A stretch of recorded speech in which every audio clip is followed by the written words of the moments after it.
Kalau tanah-tanah bergerak sudah kan, bergerak terus itu tanah-tanah semua no.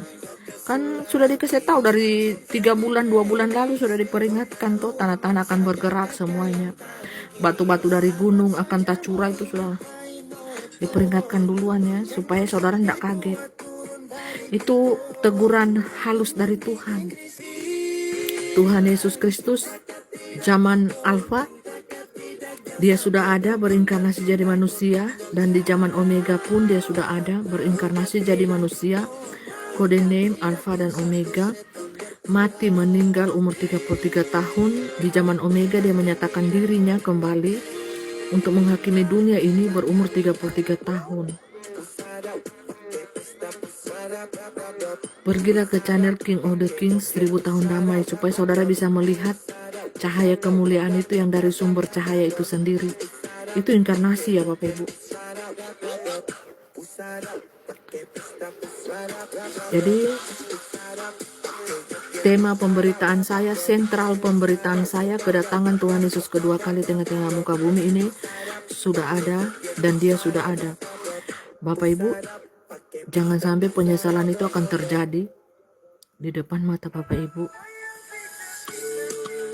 Kalau Bapak Ibu seandainya tidak percaya akan perkataan saya ini, sementara saya sudah berkata-kata dari dulu sampai sekarang. Dan kalau besok-besok terbukti kalau saya benar, betapa menyesalnya Bapak Ibu toh tidak mempercayai kesaksian saya ini, kesaksian surga. Iya enggak? Jadi Bapak Ibu statusnya seperti tetek nenek moyang Bapak Ibu yang dari zaman dahulu menolak akan kebenaran itu. Di zaman Alfa Tuhan datang inkarnasi sebagai Tuhan Yesus Kristus, semua menolak. Para ahli kitab, orang-orang Farisi, Taurat, imam-imam, siapa yang menjerumuskan Tuhan Yesus, memasukkan Tuhan Yesus, bekerja sama dengan pemerintah Pilatus, para imam saudara. Jadi mereka pada saat ini tuh agamawia penuh kepalsuan. Saudara lihat tuh, mereka kelakuan kayak apa? Pas tabongkar dosa-dosanya malu ndak? Malu. Pakai jubah-jubah keagamawian, kepalsuan, topeng-topeng, kemunafikan. Tuhan sudah mengecam ya. Keturunan ular beludak, pakai otak, angkuh hati, rohani maupun jasmani, tidak mau bertobat lagi. Bahaya saudara. Dari dulu sampai sekarang itu ada, dari nenek moyang sampai DP cucu cicit, menjalar terus DP keturunan ular beludak. Tema malam ini Bapak Ibu, tema yang setiap kali saya angkat, sentral pemberitaan saya adalah Tuhan Yesus Kristus sudah berada di tengah-tengah muka bumi ini. Tuhan Yesus Kristus sudah berada bersama-sama dengan kita. Baik di zaman Alfa dia ada, di zaman Omega pun dia ada. Praise the Lord, haleluya. Jadi seperti itu saudaraku ya. Seperti itu adanya sentral pemberitaan saya, berita dari surga saudara. Saudara mau percaya mau tidak terserah saudara. Kodenya Alfa dan Omega.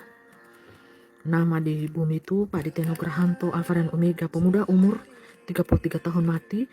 Dia menyatakan dirinya di zaman Omega, keluar sebagai hakim yang adil, Imam Mahdi di akhir zaman, yang menghakimi orang yang hidup yang mati, orang yang jahat dan yang baik, berumur juga 33 tahun. Ya, kode name-nya Alfa dan Omega. Dia sudah menyatakan dirinya loh saudara. Banyak orang yang bermimpi sudah ketemu dengan Alfa dan Omega. Bukan cuma anak-anak, orang dewasa, remaja, pemuda dapat penglihatan. Saksi itu, 1-2 saksi kebenaran itu sah saudara. Apalagi ini sudah puluhan, bahkan ratusan. Memang kebenaran itu mungkin dianggap lambat. Saudara kan terjadi penyesalan dan ratapan tangisan yang luar biasa. Apabila waktu itu semuanya sudah selesai saudara. Ya kan? Apabila waktu semuanya itu sudah selesai, saudara akan meratapi betapa bodohnya saya jadi manusia. Kenapa saya tidak menjadi manusia yang beriman? Sama kayak dulu Bapak Ibu. Bapak Ibu baca firman Tuhan, Bapak Ibu pasti mengatakan, kenapa nih para ahli kitab, ahli Taurat ini, imam-imam ini tidak percaya Tuhan Yesus itu ada, sementara dia banyak melakukan mujizat, segala hal. Mengapa mereka tidak percaya? Bodoh betul ya. Tahu-tahu dia datang di tengah-tengah kita, hidup di abad ini, saudara yang jadi menolak kebenaran itu. Dia sudah ada tengah-tengah kita, saudara yang tidak percaya. Sama seperti kakek nenek moyang, bapak ibu yang tidak percaya kalau Tuhan Yesus itu sudah datang dan inkarnasi. Karena secara logika tidak masuk akal firman itu jadi manusia. Ya kan, saudara akan mengatakan bodoh betul. Kenapa nenek moyang saya itu tidak percaya ya pada Tuhan Yesus itu gini-gini. Ya saudara hidup di zaman Omega. Ini hanya pengulangan zaman saudara. Dia sudah ada.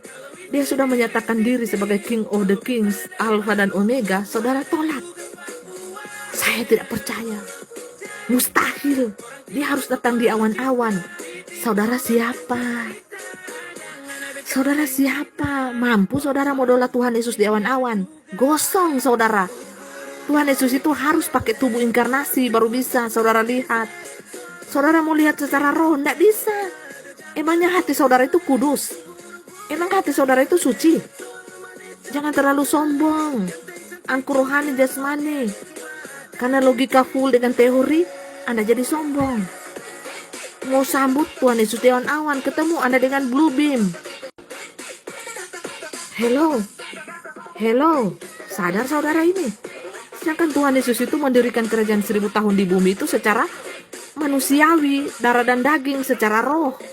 Anda mau sok-sokan lagi jemput Tuhan di awan-awan secara roh? Anda siapa? Apalagi yang so pakai vaksin 1, 2 kali, 3 kali so teler mau jemput Tuhan Yesus di awan-awan? Sanggup? Baru Tuhan Yesus pijakan kaki di awan-awan, so mati semua orang. Baru saja saudara ketemu dengan jaringan 5G dari teknologi, saudara so mati, so mampus. Pastel-stel mau jemput Tuhan Yesus di awan. Tuhan datanglah jemput hamba-Mu lebih duluan yang sambut Engkau.